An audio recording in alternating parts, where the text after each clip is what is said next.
Yeah. Thank you for taking a ride on the Freedom Train podcast series. I'm your host, Joseph Ford, and as always, ride with me is my good homie, Mr. Patrick Irvin. The Freedom Train is sponsored by PAX Inc., and that's PACTS INC. And PAX Inc. is a black advocacy organization aimed at developing the black community to its maximum potential through a focus on education and economics with the traits of hard work, honesty, and integrity. And for more information, make sure you visit www.paxinc.org. While you're on the website, you can click on the tab that says the code to learn more about the codes of conduct that PAX Inc. have created to help Black America work more as a cohesive unit. And PAX Inc. has a lot more information for survival, disaster preparedness, and all other things that we as a black community could use. So make sure you check out the website. While you're online, make sure, as you already know, go to our Freedom Train website at www.freedomtrainradio.com to learn more about me. Don't worry about Pat, just learn more about me and listen to, I'm just playing, but learn more about us and listen to the playbacks of your favorite shows and learn more about our guests. Follow us on Twitter at FreedomTrainNet. Follow us on Instagram at FreedomTrainNetwork. Subscribe to the Freedom Train on either iTunes or Google Play. And you can subscribe to our Freedom Train YouTube channel as well. I mean, we're everywhere, so you can't say I don't know about the Freedom Train because we everywhere. What's up, Pat? I'm mad at you, man, Playboy. Oh, you want to rap again? Look, like every week I be like I'm a spit, and every week you talk through the whole intro music, the whole, not even like 3/4 of it. You talk through the whole intro music. You want to know why? Nah, we don't count. You sure I'm going to tell you why, Pat. Look, bro. Because you ain't blessing. What we need to do, boy, I'm hot, boy. I'm hot in 21. Hold on, boy. Don't do it. Hey. You got it. You got the juice. What you need to do is create a checklist for the Freedom Train website and say you need to go to the Freedom Train website and scroll down and do everything on the checklist. No. Okay. So what we got this week, Joe? This week, hey, hold on, Pat. I wasn't ready. I'm going to start when I'm ready. Okay, I'm ready now. But look, you don't tell me when to start. We got guests, bro. Okay. We got guests. Don't be acting fancy, bro. Look at here. All right, now. This week, on the Freedom Train, we have a good one for you because we have Mr. Maurice Rush and Miss Jasmine Poole, who are both advocates for autism and as well as an author of a book called Rece Wants Cereal.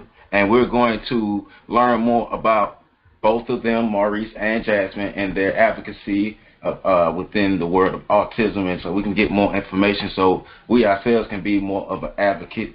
So without further ado, I will welcome you. Well, welcome once again, Mr. Maurice Rush and Ms. Jasmine Poole. Welcome to the Freedom Train. Hello. How you doing, guys? Thanks for having us, Joe. Yes, thanks for having us today. We're so excited. You got and Patrick, I could rap with you too, man. So when you put the beat on, I'll give you a second verse. There you go. There you see. Okay. So basically what that means, Maurice, we're gonna put out your single tomorrow. That's basically what that means. Cause Patrick can't go rap. So you interfering with progress, man. You stopping the dream, man. You know. So hey, we're Bill up here. Huh? What I already got the book. Let's get a single out there too. I know, right?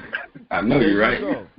Now, for those, I know a lot of people don't know, but I know, Patrick, this subject is something that you have more knowledge about than I do, and I will let you explain more. But, you know, as we always do, Pat, you got the first question, so let's kick this off. Let's have some fun. Oh, yeah. Well, and the reason Joe put me on Front Street like that is one is because he a suckerfish.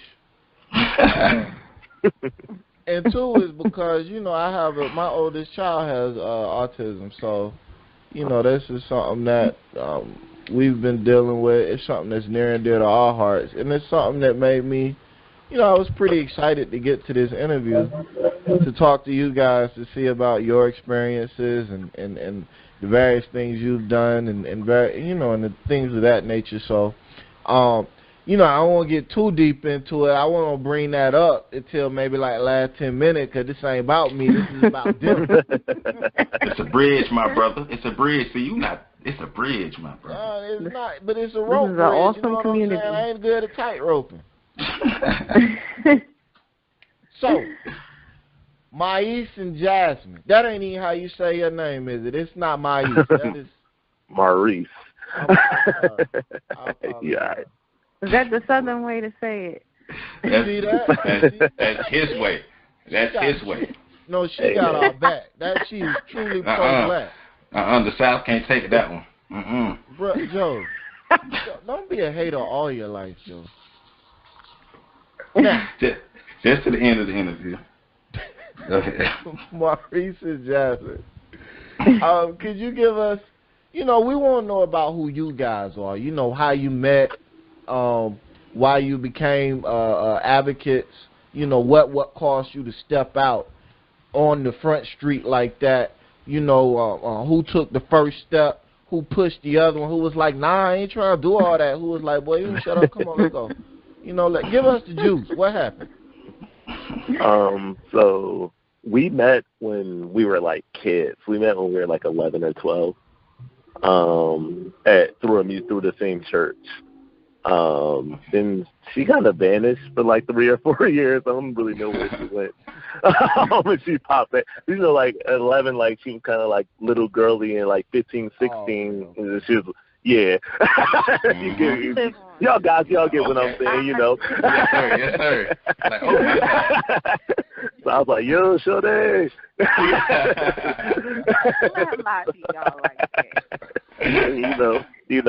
I ran my little game on her. She ate it all up.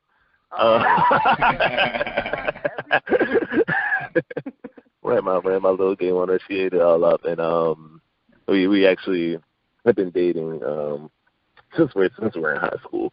We on each other's prom and everything. Oh man! When we went away to college. Well, I went to Temple University up here in Philadelphia. She went to Villanova. Villanova's probably a bit more high profile because they just won a national championship. They're about an hour away from each other up here in Philadelphia. So I would say, was it junior year that you got pregnant, Jess? It was junior year. Yeah, junior year. I got pregnant in college. Ooh. Yeah, so in junior year, she was in both of our junior years. She was pregnant. She gave birth at the end of our junior year to Maurice. At the time, of course, we didn't know that he would be autistic. We were just dealing with struggling college students with a child, with a regular neurotypical child, not a special needs child. So I came out of Temple in 2010. She took that year off. And came out in 2011 from Villanova. And I don't want to take the whole thing up. I don't want to let her take over. Go, you take over, Jay. All right. So, first of all, so Reese did, spit his little game at me. He got together. I fell in love with him. But we've been together so long, I can't even remember a day without Big Reese. So, I watched that first chin hair come in. That's how long we've been together. But, we had Reese while we were in college, and, I did take some time off, came right back, and still finished because I was more determined at that point because I had a child. I had to finish. Once Reese was diagnosed, so let me backtrack. Reese, came out. There was no real complications with the delivery. I did have a C-section, But other than that, he was a happy, healthy baby. And it wasn't until, first-time parents were looking up, well, more so mom, my crazy mom, looking up everything. Like, he should be doing this at this month, and he should be doing that at this month, at this age. They're like, okay, we're moving right along. Uh-oh, why isn't he doing this? Okay, why is he spinning every single toy and every single thing that comes into his contact? Why, doesn't he have fine motor skills, certain skills weren't there. There was eye contact, but there was limited eye contact. There was these grunting sounds that he did. He did say dad, dad at one point, but then that kind of faded off and he no longer says dad, dad. It was just little things that was kind of, spinning our wheels like, hey, something might be going on. So, of course, we got him seen by a developmental pediatrician, which at first they were trying to say 15 months, to get an appointment, which a lot of families, up here, I don't know how it is down there, but up here, they try to make you wait as long as possible to get a diagnosis. Well, that time is crucial because that's time that can be given to services and therapies to help, your child to get, on the up and up. So I pushed. That was the first time I had to literally use my voice and become an advocate for my child in a big way where I said, no, y'all want to see him. I had to do some extra stuff to get him seen sooner. So he got an appointment in 2 weeks versus the 15 months that they were trying to give us. Right. So we got our appointment. We went. And even though we both kind of felt as though there was something going on, me going to nursing school, I was kind of thinking autism, but then I was like, it might not be. So kind of having that in the back of our mind, we went in to the appointment, and it was them saying that they were giving him that diagnosis of autism, and I cried.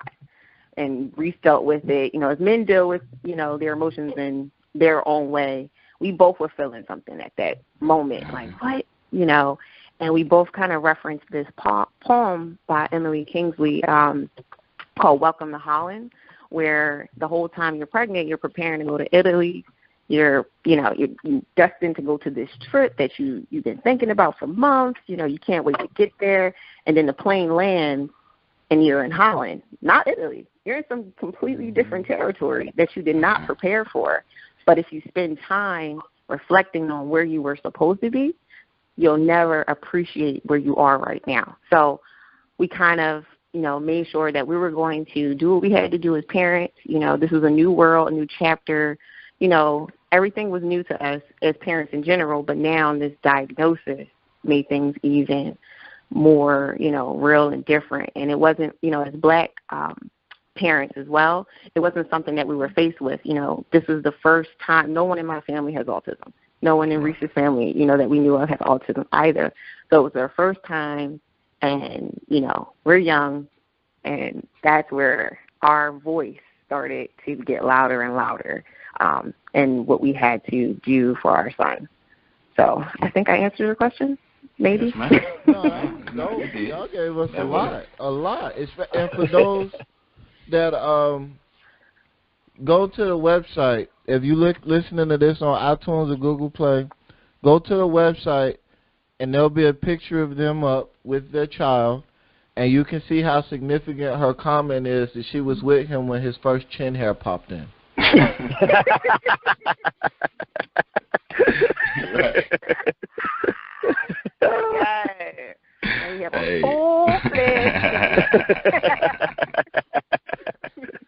That's funny. Significant statement. No, but I love the fact that because you guys showed a level of strength even in your pushing that, when I listen to the autism stories, I always go back to my own experiences, and that's something that I wish I would have done. They do make you wait, and I think I waited about 2 years before I finally started pushing. And once everything gets growing, like you said, it's so critical, that early time that you could be spending getting the therapies, getting the things necessary. And it's pretty cool that you guys had that strength and that sense of mind, that sense of urgency, and the support you had amongst each other. To say, no, we're not going to wait. I know you're the doctor, you're supposed to whatever, but this is my child. Right. And just to even tackle that, like we said before, we met at church. And, you know, kids, you hear kids crying and kids doing stuff all the time in church, and they always get those looks, you know. Oh, that kid crying, somebody don't do this or that. And it was one specific Sunday where Rece was, you know, he has a lot of vocal stimulations that he does, so he will be like, just for no reason, just because it feels good, right? And, you know, he's doing his thing, and it was at the end of service where someone who was sitting completely across from us came over and just needed to say, oh, well, maybe you can give him crayons. I remember that. Maybe you can give him some crayons of color, you know, keep him occupied, and maybe he won't be so bored, or something she said, so to that extent. And it was like... That's something me off the ledge. Lady out in church. Right. She could have went to hell that day. I was upset. I didn't know, like, she had never spoken to me before, and Rece wasn't even young yet. Rece was like 3 or 4, so it was like, he wasn't like, it was known that he was autistic at this point in that church. So, like, I was like, who are you to be talking to me right now? You don't know me. And I think she saw my face curl up. It was just like, I got it. I'll take it from there. Yeah, and I pretty much had to tell this lady he was special needs. He had autism. And one of the things was he didn't even have the fine motor. First of all, Rece doesn't even like to color. Let's just put that out there. And his fine motor skills are still being worked on. But this lady didn't know our son. And just like this lady in the church didn't know our son, you know, people in the world don't know him. So it started, you know, we started I Walk for Rece, just, you know, walking for autism, and we just formed this team of family and friends. But it was more, like, it initially started out of that one thing where it was like, okay, this lady in our church doesn't even know. We need to let this whole church know. And we need to let everybody know, you know, like, no. That's not okay to do. It's not okay to just assume. You need to understand. So that was one of those things where, like, let me just cure this ignorance right here by educating this lady right now. Right. And that's where, you know, kind of like, you know, that heartbeat started, you know, to get that out there. So, yeah. Okay. Thank God I caught Rece off the pitch on that. Yeah. Lady. So, right. So as you mentioned education, can we take that a little further and help those of us who may not understand what autism is? Could you help us understand it further? How does it occur, and what are the different ways do you know about that it can occur in the child? Okay. Do you want to go first, or you want me to go, Rece? You got it. Okay. So autism, AUTISM, autism. Autism currently affects 1 in every 68 children right now, which, when you think of numbers, that's scary, because when Rece was diagnosed, the number was 1 in every 110 kids. Oh, no, 110. And then before, when Rece was born, it was 1 in 110. When he was diagnosed, it was 1 in 88. Thanks, babe. And then now it's 1 in 68. So these numbers are dwindling, like it's growing. These numbers are growing. And so that's the rate right now. And it's like, thinking of it on an even grander scale, like how many kids, you know, when you think of cancer, the numbers are so much smaller. So the fact that you have autism being 1 in every 68 is scary. And it's a developmental disorder that impacts pretty much a person's ability to communicate and socialize. So for Rece is nonverbal. And that means he can't talk like you and I. He would never be able to, you know, go to school and come home and tell me about his day. He literally depends on other things to help him tell me. But there's other kids with autism who may repeat everything you say. So you might say, oh, hey, Bobby, how was your school today? And they might say, how was school today? You know, like, or do you want some snacks? Uh-oh. Hello. Hello? If y'all wanted me to stop talking, you know, you could. No, I mean, I promise it wasn't me. I'm 20. No, we here. Sorry about that. Oh, I wasn't sure what happened. No, you good. Sorry about that. So there's some kids who just repeat everything. There's some kids that can't talk at all, and there's some children with autism who have just very limited language as well, or just might not have the ability to understand like literal things, like when you're trying to be sarcastic, they might not pick up on that. There's such a range. So if you know one child with autism, you know one child with autism, because autism is a spectrum, meaning that it doesn't present the exact same way in every child.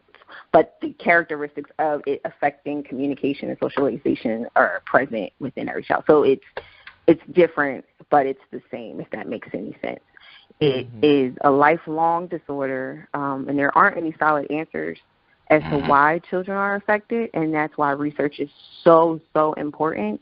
There's some speculations. There has been, some strides in trying to crack the code, but there is no cure, and there's no definite reason why these kids are, why it's rapid now and why it even presents itself. So that's why you'll see that autism has a puzzle piece, because it's such a puzzling disorder because we don't know where it's coming from. And so the ribbon is actually a puzzle piece pattern, and that's why. And so we're searching for a cure for this growing developmental disorder, and we're trying to figure out where it's coming from, and especially soon it might be like every child, and we want to figure out like what's going on. So, Rece, you want to add on to that, or? So autism affects your communication and your interactions with others. So there's a really, really wide spectrum to some people that you wouldn't even recognize was something was off unless you like had a full-fledged conversation with them, to people who are practically need like around-the-clock observation. Before I worked at where I worked at now, it's at GameStop, and that's when I kind of started noticing like the autistic customers. The autistic customers, they would come in, they loved the games, and like you would always know something would be off when you were going to ring them up at the counter. Like they would like either avoid eye contact completely. They wouldn't really like about the small talk, but they would come in the store all the time, so you would recognize them as a regular, but they would never really make a conversation with you. And that's when I kind of noticed how wide the spectrum was. And then there's another guy, we're talking about the church, David. He's a member of my church. David is autistic, and David was really involved with everything that happened at the church. And he had our phone number. He has my phone number, and he would like literally call every day at the same exact time for a conversation. I would be like, David, I'm just busy at that time, so I can't always answer. He would call me every day at the same time. And I've learned, I was like, well, that's his routine. He knows at this time to call, and he like knew the phone number by heart. He would just randomly be like, hey, is your phone number still 267-255-1320? And I'll be like, yeah. I was like, yeah, that's still my phone number, David. He's like, okay, just making sure.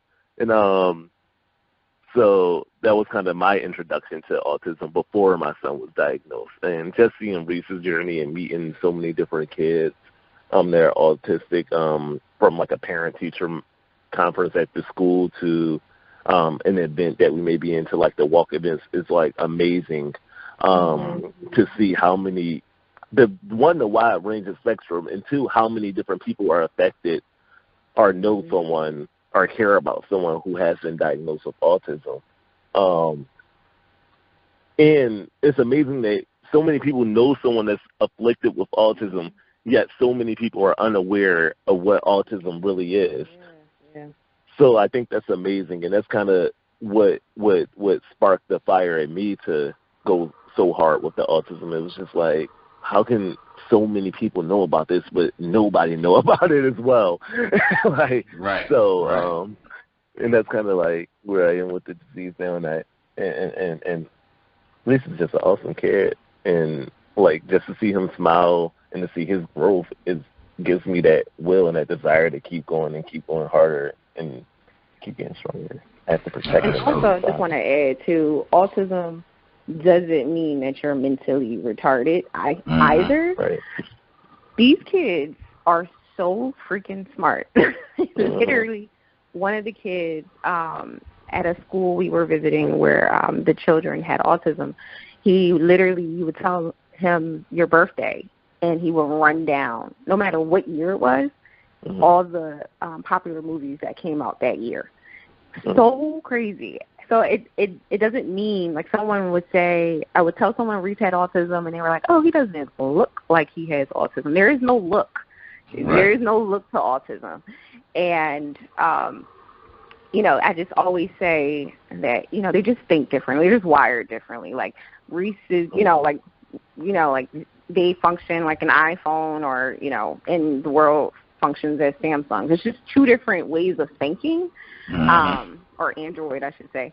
It's just two different ways of thinking. It does the same thing. It's just, there's a different wiring there, and there's different ways that you have to plug in information.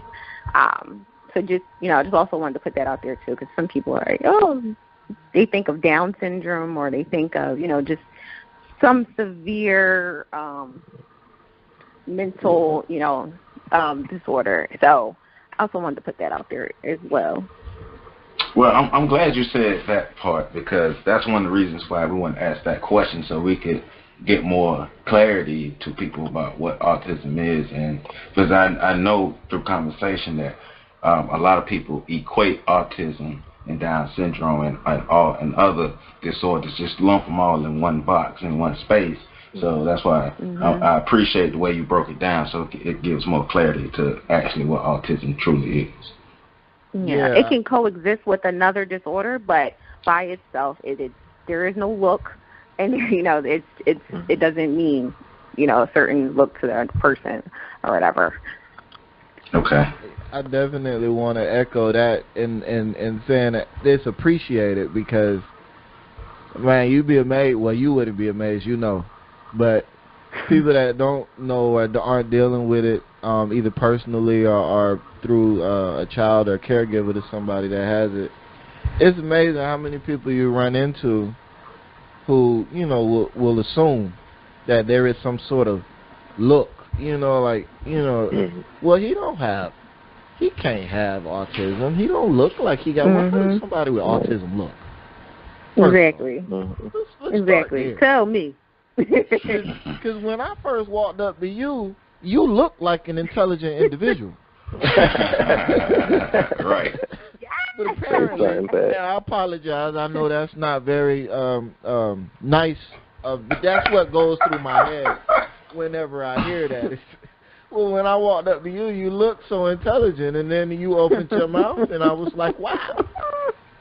So exactly. But since we're here, there is no look. There isn't one. So I'm so appreciative that you echo that sentiment, because that's like a struggle. I used to get hostile, angry, mad when people would say that to me, like, he doesn't look like. What do you mean he don't look? How about I bust you in the face and let's ask you how you look? But seriously, though, in all seriousness, it does make you very angry to hear that. Right. It does.